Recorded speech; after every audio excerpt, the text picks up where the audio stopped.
불확실성의 시대에 영원한 약속을 붙들라 하는 제목으로 말씀을 전합니다. 앞서 사사기 1장에서 살펴보았듯이 요수아 사후 가나안 정복에 대한 이스라엘의 사명은 총체적인 실패로 귀결되고 있습니다. 가나안 족속을 쫓아내는 게 아니라 함께 공존하며 섞여 살기도 하고, 단지파 경우는 오히려 가나안 아모리 족속에 의해 산지로 쫓겨가는 수모를 겪게 되었습니다. 이렇게 가나안 정복에 있어서 총체적 실패에 직면해 있을 때 하나님은 여호와의 사자를 보내십니다. 본문 1절에 여호와의 사자가 길갈에서부터 복임으로 올라와 말하되 내가 너희를 애굽에서 올라오게 하여 내가 너희의 조상들에게 맹세한 땅으로 들어가게 하였으며, 또 내가 이르기를 내가 너희와 함께 한 언약을 영원히 어기지 아니하리니. 여호와의 사자는 먼저 이스라엘에게 하나님이 베푸신 은혜를 언급합니다. 첫 번째로 애굽 노예 신분에서 이끌어내셨고, 두 번째로 아브라함 등 이스라엘의 조상들에게 맹세한 약속의 땅 가나안에 들어갈 수 있게 하셨습니다. 세 번째로 하나님이 이스라엘과 맺은 언약을 영원히 어기지 않으시겠다는 베푸신 은혜들에 대해서 말씀하십니다. 하나님은 이렇게 이스라엘과의 언약을 신실하게 지키셨고 앞으로도 지키실 것입니다. 그러나 너희 이스라엘 백성들은 언약에 충실하지 않았다고 책망하십니다. 2절 너희는 이 땅의 주민과 언약을 맺지 말며 그들의 제단들을 헐라하였거늘 너희가 내 목소리를 듣지 아니하였으니 어찌하여 그리하였느냐. 하나님께서는 가나안 주민과 언약을 맺지 말고 그들의 우상 종교 제단들을 헐라고 명령하셨는데 이스라엘 백성이 하나님의 말씀에 순종하지 않았다는 겁니다. 앞에 1장 28절을 읽어보겠습니다. 이스라엘이 강성한 후에야 가나안 족속에게 노역을 시켰고 다 쫓아내지 아니하였더라. 쫓아내지 못했다가 아니라 쫓아내지 않았다입니다. 1장 27절, 29절, 30절, 31절, 32절, 33절이 쫓아내지 못했다고 번역되어 있는데 원어로는 28절과 다 같은 표현입니다. 더 정확한 번역은 쫓아내지 않았다입니다. 즉 이스라엘이 가나안을 침략하라는 명령에 실패한 이유는 하나님의 말씀에 불순종했기 때문입니다. 하고 못하고 능력의 문제가 아니라 안 하려고 한 의지가 문제가 컸던 것입니다. 왜 이스라엘이 하나님 명령에 불순종하면서까지 가나안 사람들을 살려줬겠습니까? 그 답이 아까 읽은 1장 28절에 있습니다. 가나안 족속에게 노역을 시켰다는 사실입니다. 30절에도 스불론 지파가 노역을 시켰고 33절 납달리 지파도 노역을 시켰다는 말씀이 나옵니다. 어떻게 보면 값싼 인력, 노동력 확보라는 경제적 이유에서 가나안 사람들과 공존하기를 선택했다고 할 수 있습니다. 이는 여리고성 진멸 명령에도 아간이 아름다운 옷과 금은 보화를 아깝게 왜 버리냐며 몰래 숨겨둔 것과 같은 이유입니다. 하나님의 명령보다 경제적 부흥과 부귀를 우선시하다 보니 불순종의 자리에 서게 된 것이죠. 가나안 주민들을 살리는 대신 노역하는 노동력으로 노예로 활용하겠다는 것이 세상적 경제 논리에 있어서 지혜롭지만 하나님이 보실 때는 어리석은 결정이었던 것입니다. 그래서 여호와의 사자를 보내 너희가 내 목소리를 듣지 아니하였으니 어찌하여 그리하였느냐 하시며 크게 책망하시는 것입니다. 2절 이스라엘의 행위에 대한 유죄 판결을 내리시고 본문 3절에 심판을 선언하십니다. 그러므로 내가 또 말하기를 내가 그들을 너희 앞에서 쫓아내지 아니하리니 그들이 너희 옆구리에 가시가 될 것이며 그들의 신들이 너희에게 올무가 되리라 하였노라. 첫 번째로 가나안 족속을 더 이상 쫓아내지 않으시겠다. 현실적으로 이스라엘 백성들이 싸울 의지가 없기 때문에 그냥 내버려 두시겠다는 겁니다. 지금은 이스라엘이 힘이 있지만 나중에는 가나안이 세력을 회복하여 지배 구조가 역전될 것을 예상할 수 있습니다. 그래서 두 번째로 가나안이 너희 옆구리에 가시가 될 것이다.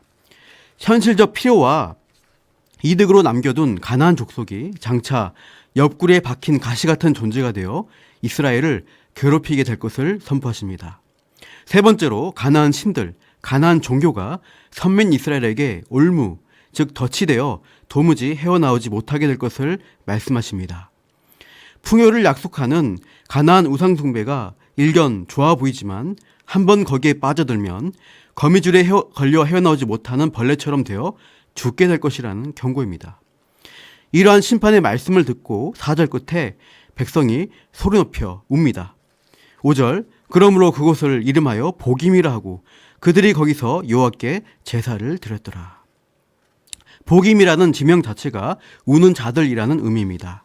이곳에서 이스라엘 백성들이 소리 높여 울었기 때문에 우는 자들 복임이라는 지명이 유리한 것이죠. 심판과 경고의 말씀을 듣고 뒤늦게서야 백성들은 울며 제사를 드렸습니다.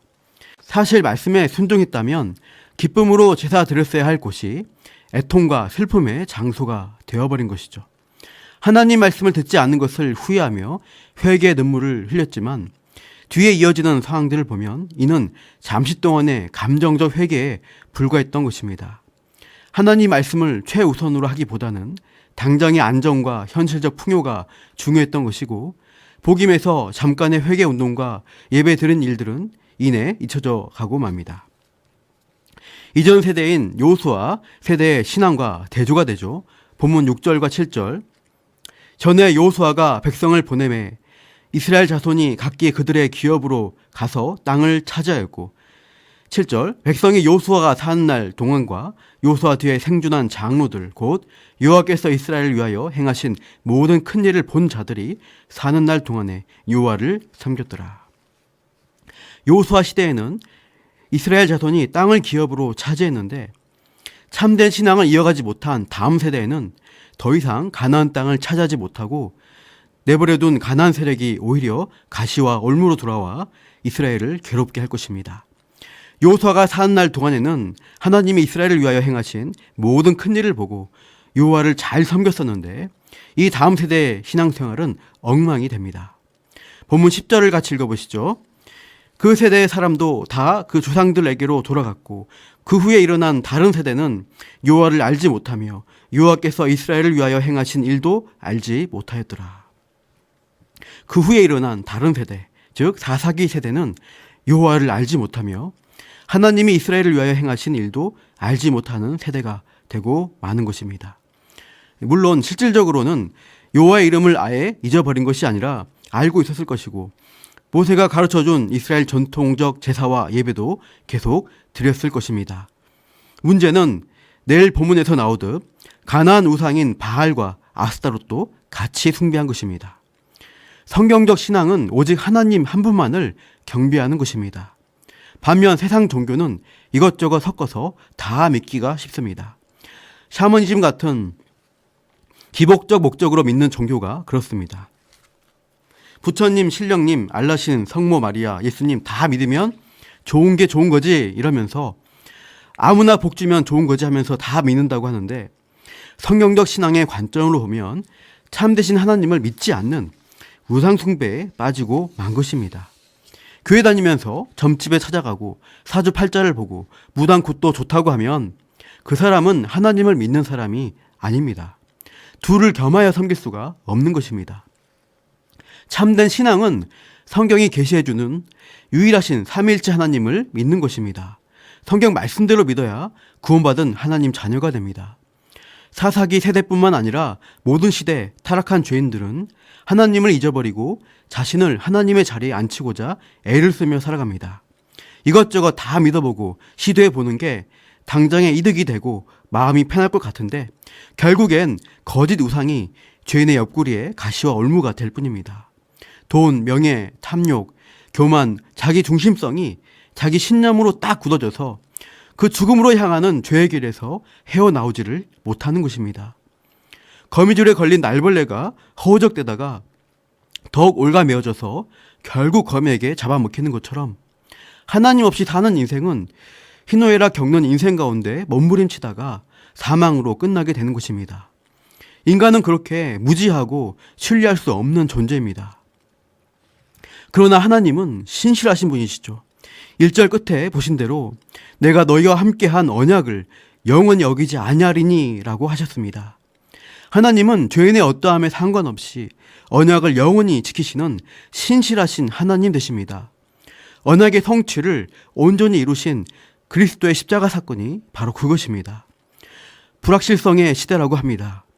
코로나가 판치는 이 시대와 세상을 보고 나 자신을 보아도 신뢰할 수 없고 불확실하고 미래가 보장되지 않는데 하나님의 약속은 확실하며 영원합니다.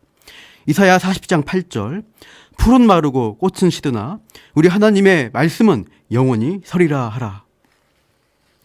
세상 부귀와 안정, 즐거움과 쾌락은 마르고 시들게 되지만 하나님의 말씀은 영원히 설 것입니다. 그 하나님 말씀을 붙들고 믿는 자 역시 영원한 소망을 가질 수 있습니다. 시편 19편 7절 여호와의 율법은 완전하여 영혼을 소성시키며 여호와의 증거는 확실하여 우둔한 자를 지혜롭게 한다고 했습니다.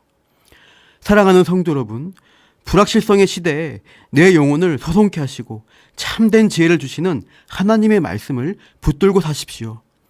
확실한 소망 주시는 영원한 약속을 바라보십시오. 오늘도 말씀과 기도 가운데 요수와 믿음의 세대처럼 하나님이 나를 위해 행하시는 모든 크신 일을 믿음으로 바라보며 하나님만을 섬기는 저와 여러분 되시기를 축복합니다. 기도하겠습니다. 하나님 아버지, 우리가 살아가는 이 시대 역시 4사기 시대처럼 불확실하고 혼탁합니다. 그래서 안정과 부요를 추구하면서 당장 현실적 이익을 찾다가 세상 우상을 쫓아가는 경우도 많은 것 같습니다. 그때마다 다시 영원하신 하나님 말씀에 비추어 우상을 분별하게 하시고 하나님만 섬기는 성경적 신앙으로 돌이키게 하옵소서. 약속하신 구원을 영원히 이루어주신 예수 그리스도를 믿는 믿음으로 오늘도 확실한 소망 바라보며 이 믿음의 길 잘 걸어가게 하옵소서. 감사하며 예수님의 이름으로 기도합니다. 아멘.